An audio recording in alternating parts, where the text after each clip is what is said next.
are the go-to promises you can cry out to God for, that you can recite in those hard moments and lean on in the middle of tough parenting times. So let's go through these. We don't have a lot of time.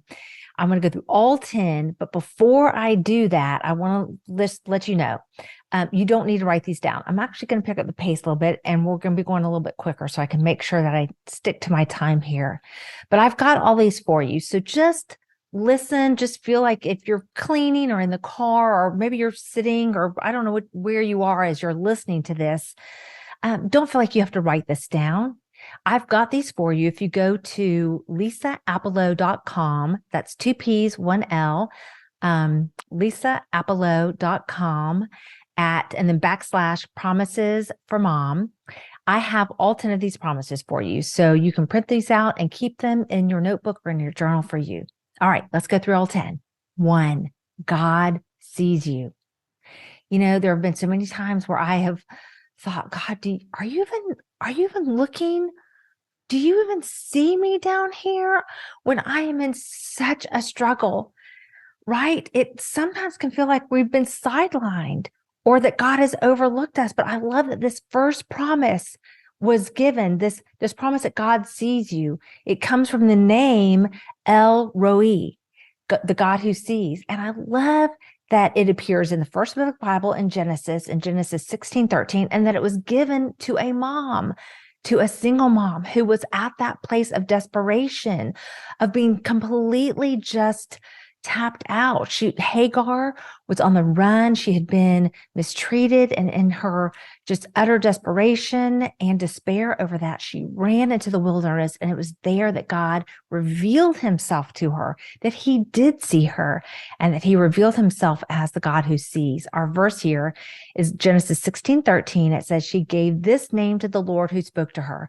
You are the God who sees me. For she said, I have now seen the one who sees me. Listen, God sees you. He sees your needs, your hopes, your fears. He knows your past wounds. He knows your concerns, your struggles. You are the apple of his eye. He sees you and he cares for you. All right. Number 2, God will guide you. Our verse here is Psalm 32:8. It says, I will instruct you and teach you in the way you should go. I will counsel you with my loving eye on you. You know, a couple weeks after my husband died, an issue came up with 2 rental houses we had. Now, I was already in this state of complete overwhelm. I was not only walking through my own grief and navigating my children through this sudden loss and handling all the estate work and all these decisions and the late night mom and the early morning mom and the bad cop and the good cop and all, the broken water heater, all these things. We also had these 2 rental houses, but whenever something happened, I had just handed off the phone to my husband. They were kind of his and he took care of them, but now they were mine, my responsibility. And so an issue came up and I thought, one more thing to deal with. And it was like somebody had just added this big rock to this backpack that I was carrying that was already too heavy for me.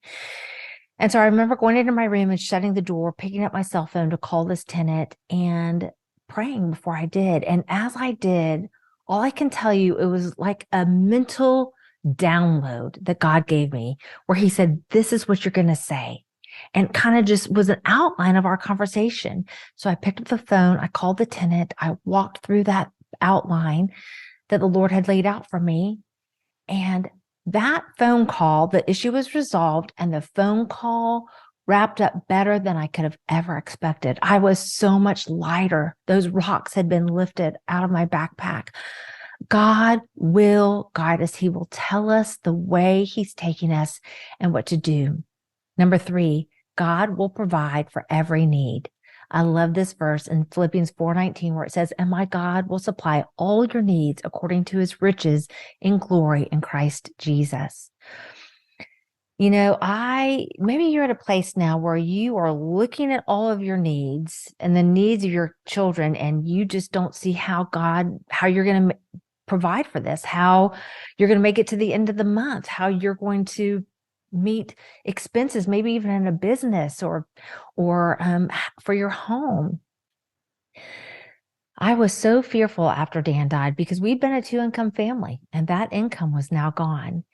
And it was not the first time that we'd been tested in our finances, but this was altogether different. And I felt very vulnerable, very concerned over our future, even though we did have some safety net. I knew that long term, I just worried how I was going to raise these 7 children, how I was going to get them to adulthood and through college and meet their needs.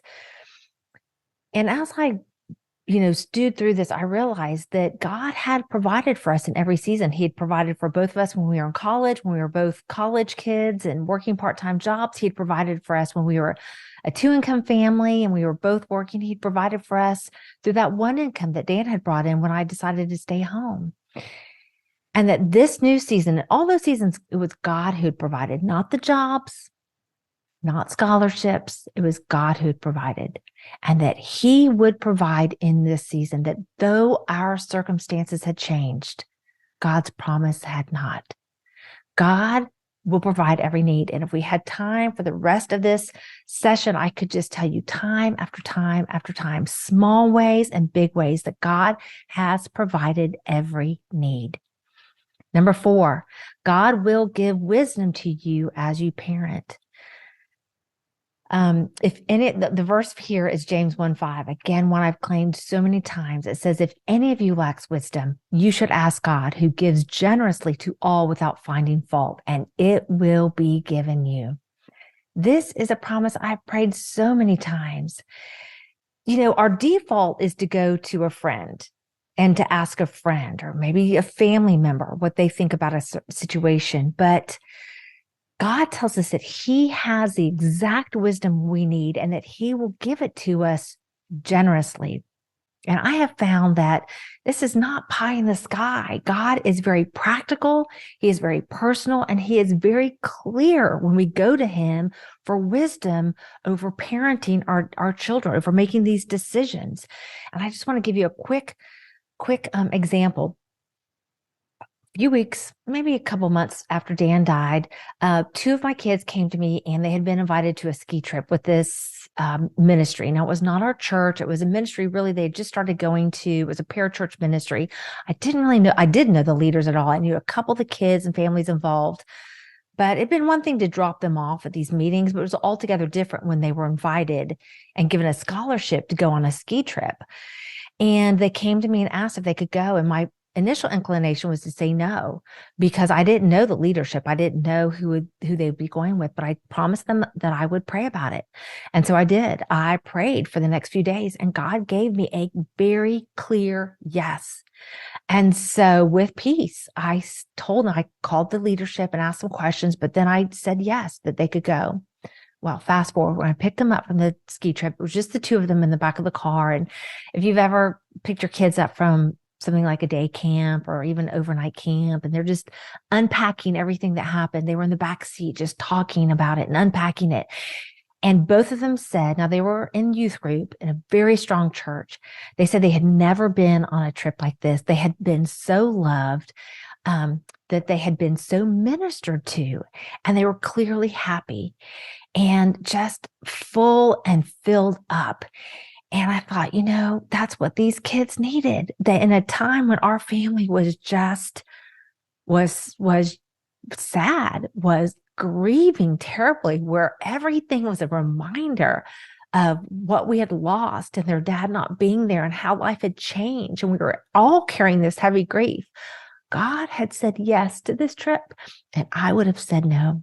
Trust Him that He knows your children. He knows their circumstances better than you ever will.